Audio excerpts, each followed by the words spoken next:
Time to talk about one of the most devastating war, or rather anti-war films of all time. Come and see.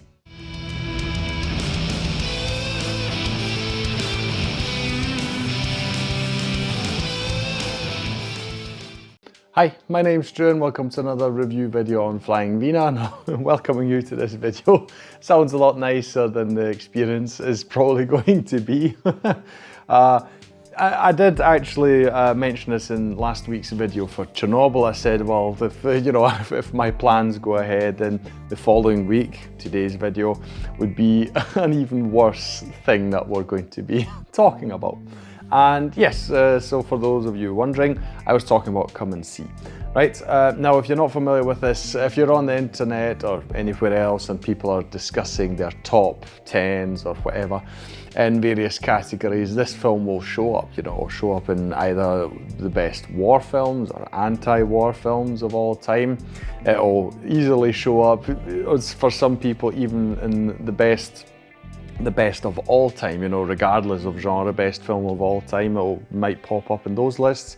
It certainly pops up in a lot of lists of along the lines of, most traumatizing film, depressing, or what have you, all these kind of things, right?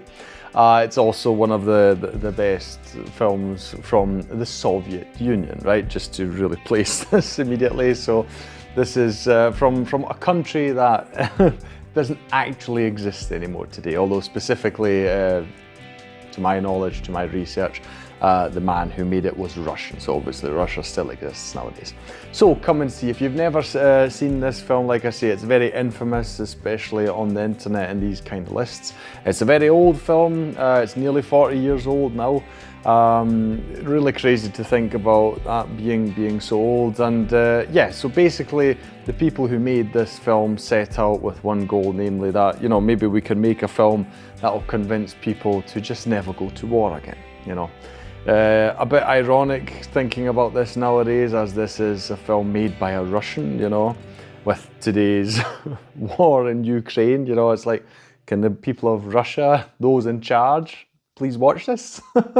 Remind themselves about some of the horrible things that go on in wars. Anyway, yeah, so as per usual, I'm going to hop into the plot, tell you what it is about, but generally speaking, even before I get into it, if you have trouble and difficult times watching difficult films where a lot of really horrible things happen to people, you're not going to enjoy this, right? It's not outright a huge gore fest or anything like that, if that's what you're thinking here. It doesn't need to be, because your imagination can fill in any gaps that are left by the actual things that we are seeing on screen, or your history classes, any of these things. So it's not necessary, right?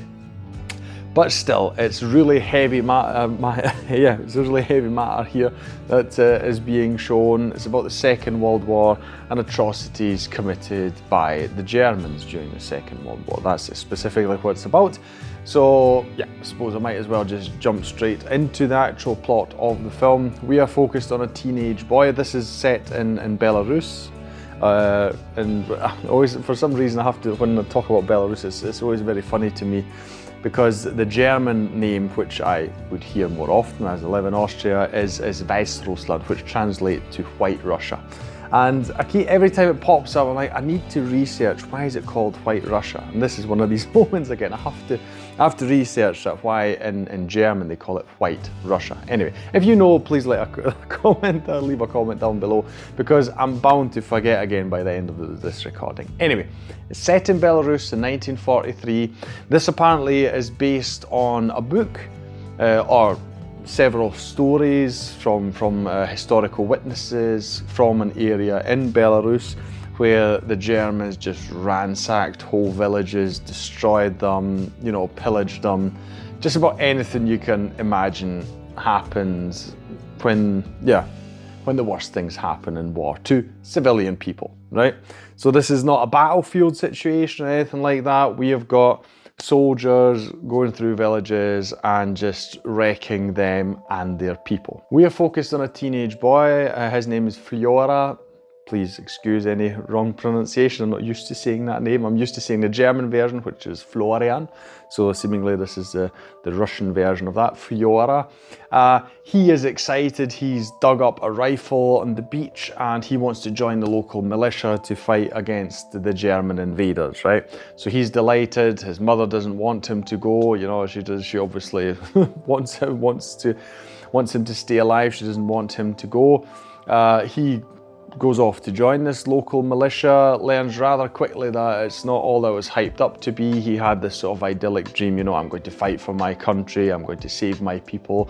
Obviously all very honourable stuff, no doubt about it, but it doesn't go that way, right? The militia, he immediately learns, you know, it's not all just glorious fights and all these kind of things. He's not treated, I'll say, the way that he expects to be. You know, has to clean stuff, and his shoes are taken away because another guy needs new shoes, so he's given them. He has to stay behind while everyone else marches off because, well, he doesn't have any shoes anymore. He meets a girl, you know, who's also a bit distraught about all the men leaving to fight. And from that point on, it becomes like an odyssey. I believe that is even the official description given for the film, an odyssey of him trying to just get back to his village, his people, right? And that is basically what the film is about. So it's him trying to get back home, and he just lives through all these war situations, which I'm not going to go into detail about. That is the main plot. I mean, I don't do spoilers on most of my videos. This is another one of those. So, I mean, it just feels wrong compared to other films when I talk about, you know, it feels kind of wrong to say, if you want to see what happens, you know, you'll have to find out for yourself. Horrible stuff, right? Horrible shit, let's be honest. A lot of things, not going to discuss them in detail, but things that happened, you know, things that actually happened. I'm not saying that this is a true story. I'm saying the things that are depicted here are things that actually happened in Belarus in the Second World War when the Germans invaded, right? So you've got all sorts of horrible things. It makes you think about all sorts of things. It is crazy what we as humans do to each other, right, in these situations. Yeah, so the story, I mean, that is it. It's absolutely horrible at the end of it, and this is a spoiler warning, but just in the sense of emotions, you're going to feel horrible at the end of this film. It doesn't have a great ending, you know, that is why it's on all these lists, etc. There's no cavalry coming in at the end, you know, and saving Fiora and his family and all these kind of things. I'm not telling you exactly what happens, but I'm just saying it's not one of those films, right? So until the end, it's just, you know, one thing after the other. Yeah, really crazy to think about, right? Right now, so if you are interested, just generally, you know, Second World War, things that happen or things that happen in war generally, this film will be for you. I mean, it is eye-opening, you know, it really makes you think about things. Talking about the film, because this is a review channel, made by L.M. Klimov. This is his last film before he passed away. Like I say, meant to be a strong statement, and I would say he absolutely succeeded with this. It is interesting. There are a lot of things to unpack in this film. I'm sure if you've got various degrees and all sorts of things, you know, psychology, all kinds of stuff, I'm sure there's a lot to unpack in this film. One thing that struck me is we've got a lot of characters always looking directly at the screen. It happens multiple times. It's not just Fiora, there are other people as well. And it feels like to me that you know, they're trying to sort of say, hey, look, you know, pay attention. This can happen anytime. This is what human beings are capable of. Make sure this doesn't happen again. So that was really striking to me. I mean, it is fourth wall breaking in that sense. There's no fourth wall dialogues, at least I don't think. I mean, it's quite possible that some of the dialogues might be meant that way, but that is what it felt like to me. It's like, you know, this happened, make sure it doesn't happen again. Yeah, so incredible film, how it's put together. There's no commentary. It's like the scenes are shown to you, you know, you don't have too many things that are trying to tell you this is how you feel about it. I mean, obviously most people will feel very strongly in the one direction about this stuff, obviously. But you know what I mean? It's just like, this is what happened, you know, take it and make of it what you will, right? So there's no big moral aposting or anything like that, you know, moral apostles just telling you all the time, oh, this is bad, this is bad, this is bad. You know, you can obviously tell for yourself, but still, it's really unapologetic in that way, right? It's really extreme. Like I say, the stuff that's depicted is not easy. Even if you don't actually see gore, you know what's happening, you know what's happening off screen, let's say, or these kind of things, and yeah, it's really horrible.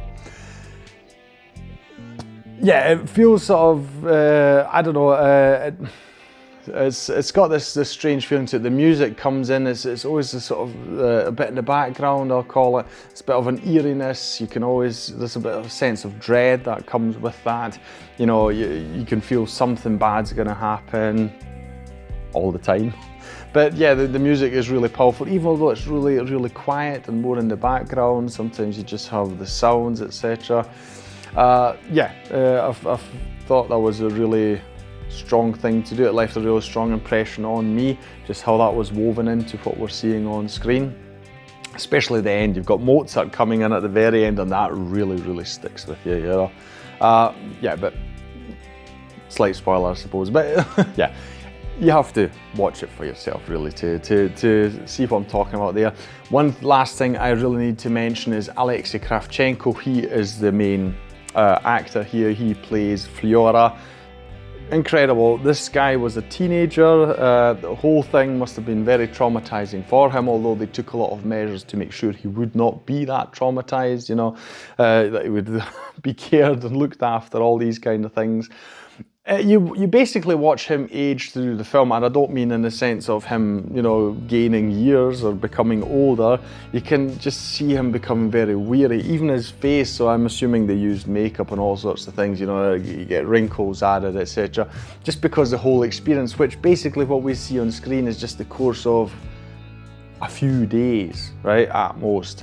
And still, the whole ordeal of what it must have done to him psychologically, and you can just see it by the end, you know. I mean, just to give you an example, I mean, I've got the Blu-ray here, you know. I mean, if this is the cover for your film, you know, it's basically telling you, you know, only watch this if you're really up for it. You know, this isn't a fun film. None of this, you know, it's really a crazy experience. But what a performance, you know, from start to finish. A teenage boy, you know, it's really incredible because you just feel all the emotions that he's going through, and the distraught, and him trying to deal with the craziness surrounding him, the never-ending stuff, you know. It's just coping with one situation after another, and he does it incredibly, you know. It's as far as I know, he is a happy man today, you know, so he didn't have any lasting psychological scars, which I'm very happy to learn, happy to have learned during my research. But yeah, I'm sure you'll find various versions. The one I've got here, for instance, got loads of background things with interviews with people about the film, how it was made and all that. There's a lot to learn and to unpack here. Yeah, I mean, it's really quite a film, just to give you an idea.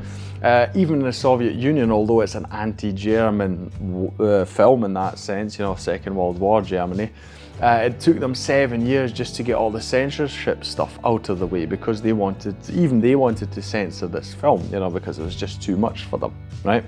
So yeah, it's unrelenting, it's unapologetic. It says this is what happened, you know, deal with it, remember it, don't forget it, make sure it never happens again, right? So if you're up for it, if you've got the guts, watch it. Don't expect the happy time, don't expect the fun time, you know. Really try and take it all in, like I say, the music, the images, all of this stuff. It really sort of weighs on you as the film goes on. But I feel it's very worthwhile watching just for that, to remind yourself, you know, we need to make sure that these things don't happen again. Now, that'll be all from me today. If you enjoyed this video, I'm sorry, it's just how I usually say these things, but leave a like, share and subscribe. It's the best way to support this channel. You know, I do want to make people aware of this film, so yeah, that would definitely help. Leave a comment down below about anything you want to say about this film. If you've got other war, anti-war films, you know, that have left a strong impression on you like this one did on me, share them down below in the comments. I'll thank you for watching this video, and I'll see you in the next one on Flying Wiener. Take care, bye.